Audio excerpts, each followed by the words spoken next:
Hi, it's John from Creative Tap. Now in this video we're going to discuss the differences between passive and active audiences.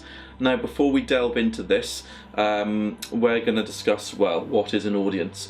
With every single media product you have, with every consumable media product there is out there, from magazines to posters to CDs to films to games, everything.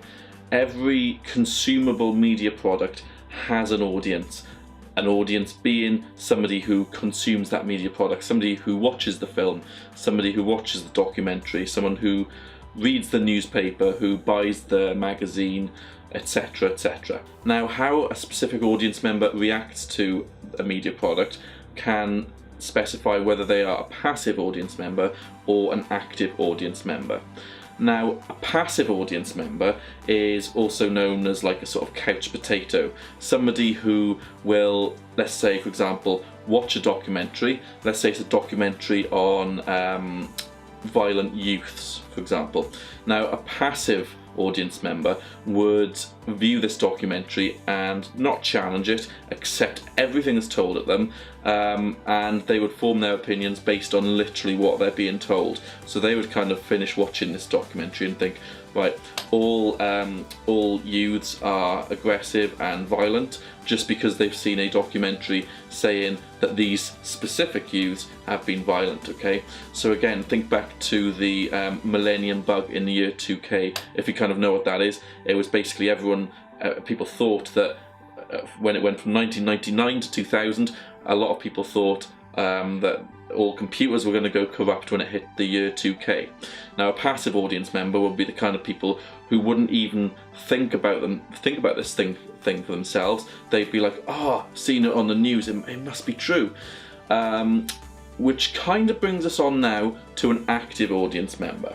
An active audience member would watch the same product and they would then base their opinion, right, okay, I've seen this, do I think that, yes or no? So they would be able to form their own opinions based on what they've seen. Another example of a passive audience member would be, let's say you're watching a fashion show and they're all like stick-thin models.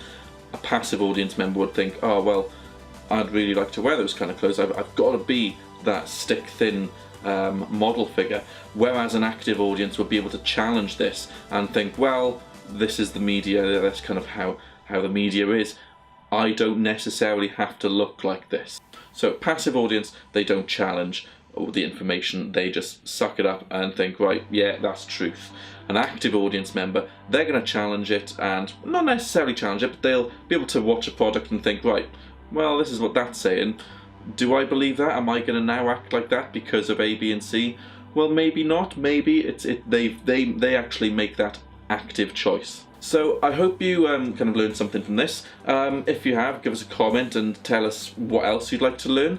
I'll be doing some more media theories, videos on media theory. So yeah, give us a subscribe and like and kind of let us know what else you want to see.